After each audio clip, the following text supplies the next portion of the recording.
What's up, summoners, and welcome back to another ProGuides Wild Rift video. Sorry to tell you, but Caitlyn and Jace won't be around until the 9th of November, and Riot has specifically stated that they won't balance too much in the future because of the upcoming Horizon Cup. So we'll only see hotfixes in the immediate future, plus some minor or slight changes. So let's get going with the Baron lane.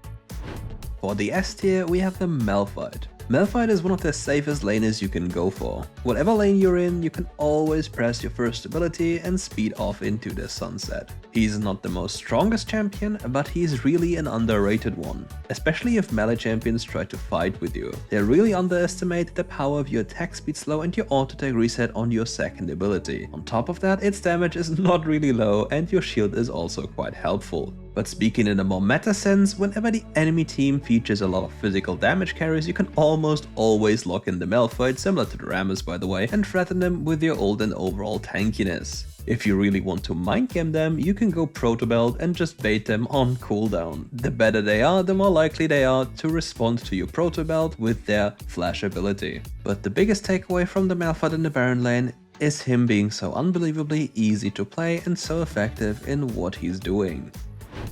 And the next champion has fallen from grace, at least one specific variant of the champion. I'm talking about Gragas in the A tier. Gragas has lost his position as a tank in the Baron lane. Now it's just superior to always rush Rod of Ages, and afterwards you can debate into going a more tankier route. The reason for this is the fact that Rod of Ages grants you so many stats that it's better than most other items on that slot. Grants you HP, mana, and a lot of AP. Namely 120. So if you were to go into a full AP build and added Rabadons afterwards, you really one-shot the backline if you play properly. And speaking about playing properly, don't always try to be the hero. You can influence the game without putting yourself at risk just by using your ultimate as the game-changing tool. Just recently, I've seen a lot of Gragas players always thinking about, okay, I need to body slam flash into the enemy. I need to be that hero to carry my game because it's really looking dire at the moment. However, exactly that can go really wrong, especially if you forget to check the enemy's items for a stasis enchant. So don't try to do too much and rather go back to the basics and pull it off in an easier fashion. Because forcing the Zhonya's on the enemy is also possible with just your ultimate. You don't have to put yourself at risk, so don't do it. And on top of him being so nice to play, anti-bonus AP from the item will allow you to 1v1 almost anything in lane and just walk away afterwards. Oh yeah, and did I mention that your first ability deals a lot of damage when it's fermented on the floor? AP by the way, really balanced. And before we move over to our question of the day, hit the sub button and the like button at the same time, and we move on to our question of the day now. What is your favorite summoner spell and why? And nope, you can't say flash, that is unfair. Let me know in the comments below.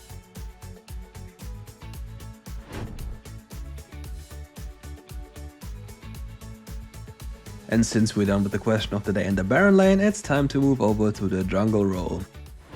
The role everybody hates and loves at the same time, but everybody who plays it hates it. Well, because you always get flamed. But in this patch we present you Rammus in the S tier. This champion is super easy to play and super effective in what he's doing. He's not really reliant on farming at all times, and he can roll down anyone in his way, especially if you consider starting with a cloth armor, which substantially increases your damage in skirmishes. Because think about this, Rammus gains bonus damage from armor, so the more armor he has in combination with aftershock and taunting the enemy, the more damage he will deal. And trust me, this guy beats up almost anyone who faces him. And if you speak about Rammus in a more general sense, Rammus is absolutely undervalued as a champion. However, with the sudden increase of the pick rate of Vayne, it would appear smart to ban her away, just to be sure you don't have to face the champion. Going from one champion that literally rolls himself into the lane, to another champion that rolls a snowball into a lane. With Nunu, we have the ways of abusing the ancient way of playing jungle. Spam gank lanes, and he can do so without losing too much, especially considering the lack of respect for laners towards the jungle role in Wild Rift. All he has to do is do 2 camps, most of the time red buff and raptors, and just roll anywhere where he wants to. If he's really feeling it, he can do so after a very first camp and just cheese the way to victory. And since Nunu is a tank, he doesn't really rely on too much gold income. He can just play for his allies and carry with them. Also something about the Nunu, do you remember the old Evelynn that was able to secure any objective if she really wanted to? All she had to do was ultimate smite and there was no way you could win. It was impossible, and you would still flame because people couldn't understand. The same thing goes for Nunu. Nobody, like literally nobody, cannot smite a Nunu. You can always combo consume and smite to secure an objective.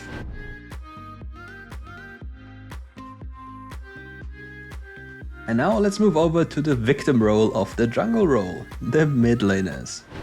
And for this role we have Ahri in the S tier. With Ahri we have a champion that can reliably shove waves into the enemy tower and therefore free herself up to rotate around the map. She can do so without risking anything in the game. All she needs is an early ward so she doesn't get cheesed. And once she hits level 5, picking Ahri forces the enemy to respect the fog of war of all times. But if they don't, well, you know how the story goes, you get charmed and then you die. And even if you consider her ability of roaming around the map, you have to really be careful, because even if you know you have wards in certain positions, she can maybe even be aware of those and ult over wards preemptively to avoid those. And if an Ahri really wants to be annoying, she can just pick up the Ghosty enchant or the Protobelt enchant and hunt you down. You won't escape, let me tell you that one. Another champion that you don't really escape from once he has his claws into you is Galio. And Galio is here in the A tier. Galio is one of the safest blind picks for the mid lane. He can just use his first ability to clear waves at all times and always remain relevant. And given the circumstance that you're playing him in the middle lane, it's very easy for you to influence other lanes, especially if they're about to get dove. Just use your ultimate ability and get to there. So even with the recent nerf in mind, it's not going to change the way he's played. If you're really honest though, if they really wanted to nerf Galio, they'd fix his hitbox on the first ability. It just always hits you when it doesn't really hit you. And once you get a little bit of AP, like namely Rod of Ages, you can just do so from on the tower and just one-shot everything that comes his way. Also, if you're very mechanically competent on the champion, you can fast CC the enemy quite easily. All you have to do is use your third ability into the other direction, because once you activate the ability, your champion will jump backwards a bit, and even if he hits something while jumping back, it will be instantly knocked up. And since it's fast to do it in the other way, you can abuse this trick to fast CC enemies. They won't see it coming and they won't be able to react. Oh yeah, and Galio is a flex pick for the support role as well, and in rare cases can even be put in the Baron lane.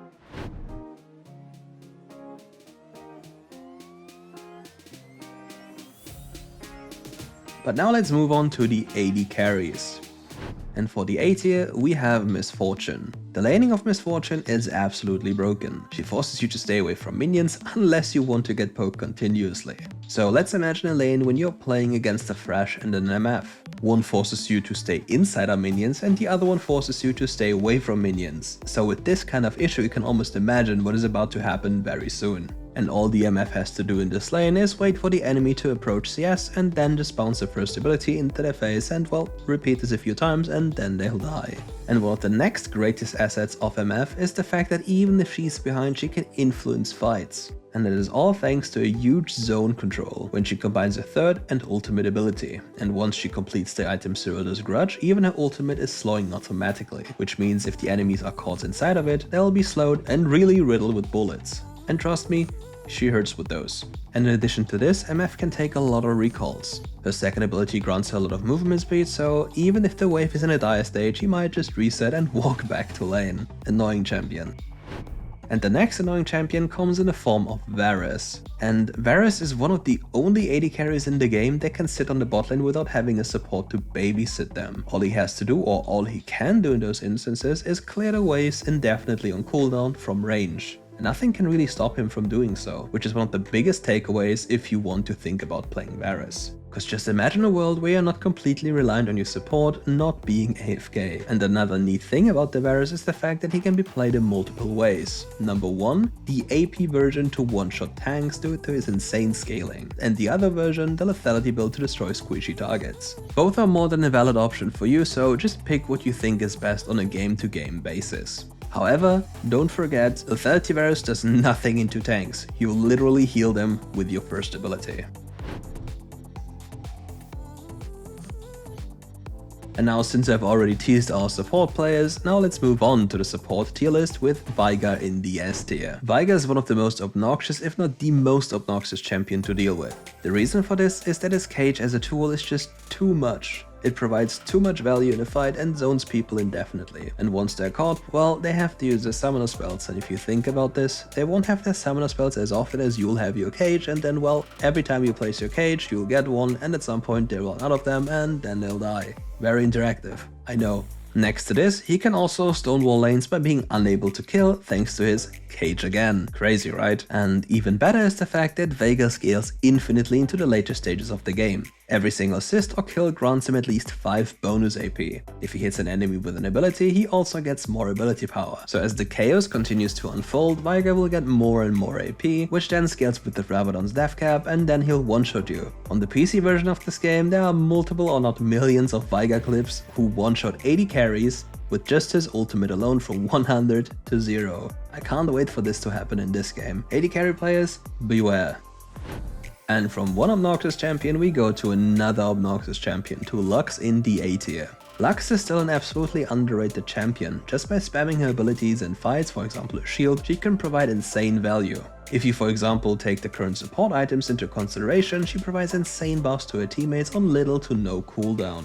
For example, items like Ardent Sensor and Staff of Flowing Water are absolutely bonkers on this champion. And if you add a little bit more AP to her build in the later stages of the game, she can really hurt. However, one of her biggest weaknesses is the fact that she has to position very well in fights. She is very squishy and can get one-shot almost instantly like any other enchanter or AD carry.